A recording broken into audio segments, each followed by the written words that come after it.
Hello, welcome to the second of our 3 videos of worship for the 1st of August 2021. In this video, Janet is going to read us our Bible reading, and then I'm going to say a few words about it before we declare our faith together towards the end of the video. Today's Bible reading is from John chapter 9 verses 1 to 7. Jesus heals a man born blind.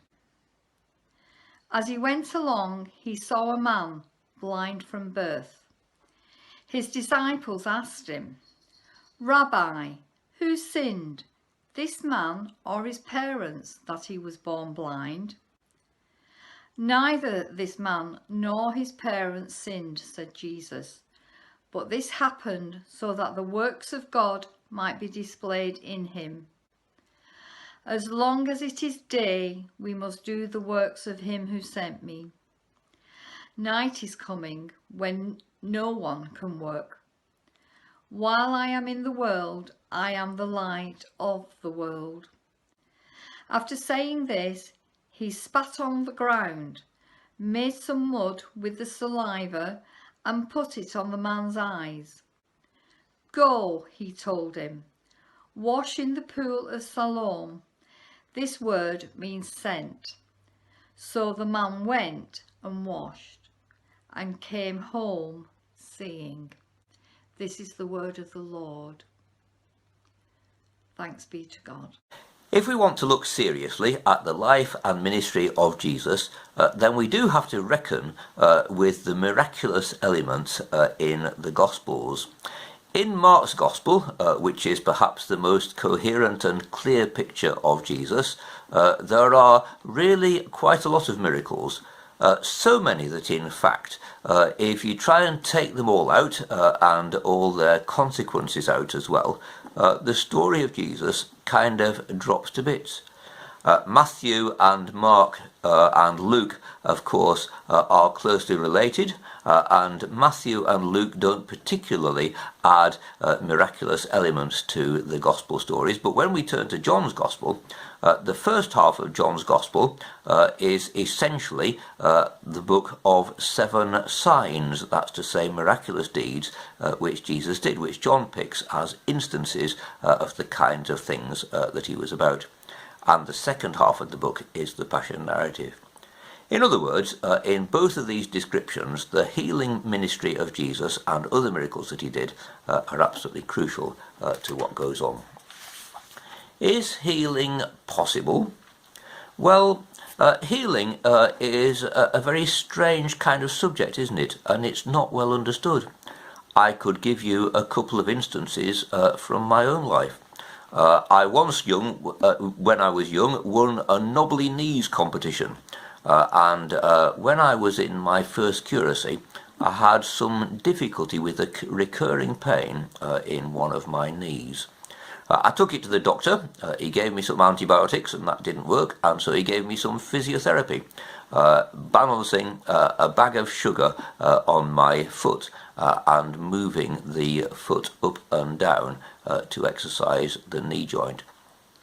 Well, I was part way through that when a team of healing ministry people came to the church that I attended at the time, St Peter's, Bexley Heath, where I was a curate. And it was suggested to me that I should ask for the laying on of hands, which I did, and my problem with my knee went away. I don't know whether it would have gone away anyway as a result of the physiotherapy, but the point is that when we prayed, something happened. Much later on, while I was here, I had a problem in my hand, which was that the various tendons down the bit from running from my fingers kind of stood out. It's a thing called Dupuytren's contracture, and apparently it's usually progressive and it results eventually in immobility of the fingers. My dad and my grandma both had a little finger which kind of curled round at the joint because of it. And so I naturally thought that my piano playing days would come to an end. But in fact, I prayed about it and it's gone away. despite the fact that the textbooks say that Dupuytren's contracture is a progressive inflammation of those tendons. Healing is very mysterious, and who's to say that it can't happen? I'd like to discuss this miracle of healing in four points, which I suppose I've entitled RSTU. R, the reason that it's needed. Who sinned, this man or his parents, that he was born blind, said the disciples. In other words, is it because of human fault that we need healing? Well, no, says Jesus, it's not because anyone in particular sinned. Rather, this happened that the glory of God might be revealed. But that doesn't mean that Jesus is going to heal every particular instance, and in fact there are quite a number of places in the Bible where he obviously doesn't. In particular, in the one in John's Gospel, where he goes to the side of the pool where there are a whole queue of people waiting to be healed, but only one, a man who's been paralysed for 37 years, actually gets healing. And it isn't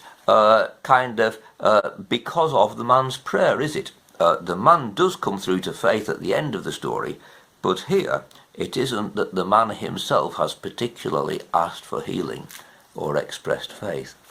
The reason that people need healing is because of our fallen humanity, but it's not because of a specific thing that any particular person has done, or at least not necessarily. That's R, the reason. S, strike while the iron is hot. Jesus says, as long as it's day, we must do the work of him who sent me, but night is coming when no one can work.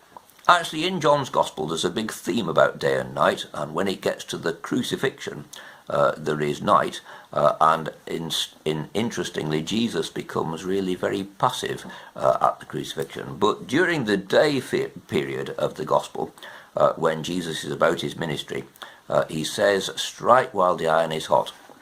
If there's something up with us, let's try to get medical assistance, but let's also bring it to God immediately in prayer and not just leave it and hope that it might go away. RST, the technique. Jesus spat on the ground, made some mud with saliva and put it on the man's eyes, and then he sent him to wash in a particular pool. There are other places where Jesus uses particular ways of treating people, but there are quite a number where he doesn't, where he simply commands a demon to be gone, or grabs the lady's hand and raises her to her feet, or he can do something at a distance while somebody is away. Go, your daughter has been healed this very hour. The technique is not the question, but it's interesting that the Bible doesn't discount the idea of techniques, and we have always said in the Christian church that we should both seek medical advice and pray.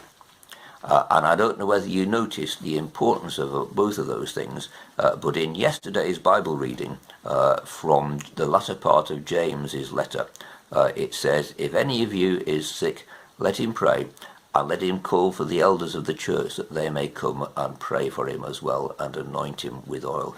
And the prayer uttered in faith will save. Let's take advantage and both use medical assistance and also prayer. RST, and finally U.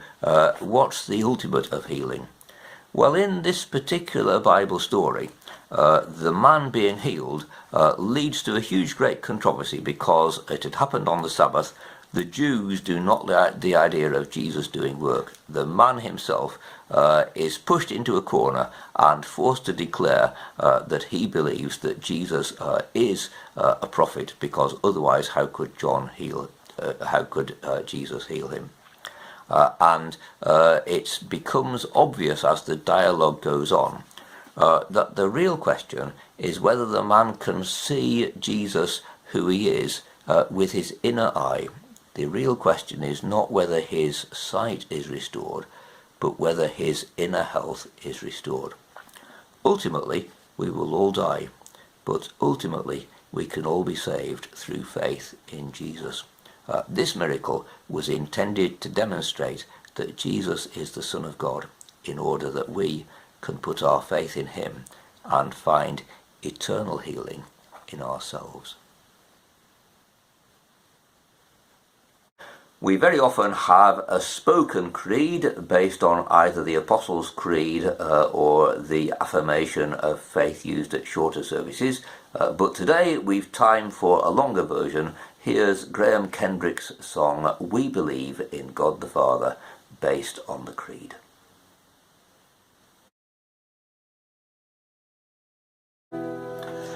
We believe in God the Father, maker of the universe, and in Christ his Son, our Saviour, come to us by virgin birth.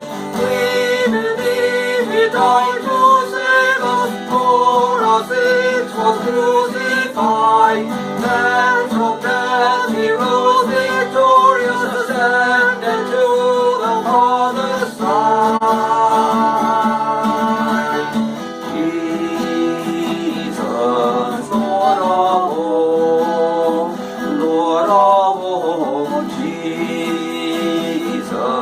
Lord of all, Lord of all, Jesus, Lord of all, Lord of all, Jesus, Lord of all, Lord of all, name above all names, name above all names. We believe he sent his Spirit on his church with gifts of power. God, his word of truth affirming, send us to the nations now.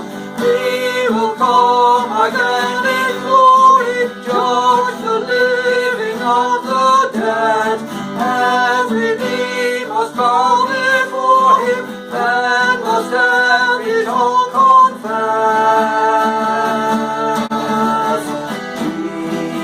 Jesus, Lord of all, Lord of all, Jesus,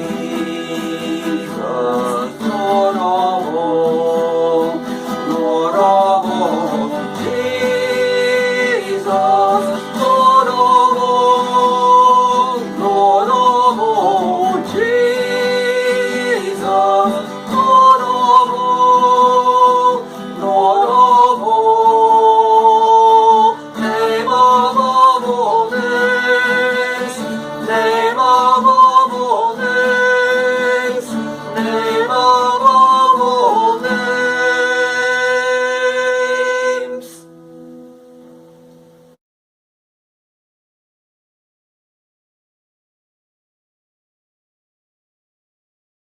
And that's the end of the second of these 3 videos. To follow us into the third one, in which we spend most of our time praying, please just choose it again when it appears on the screen after I finish speaking. I will see you there.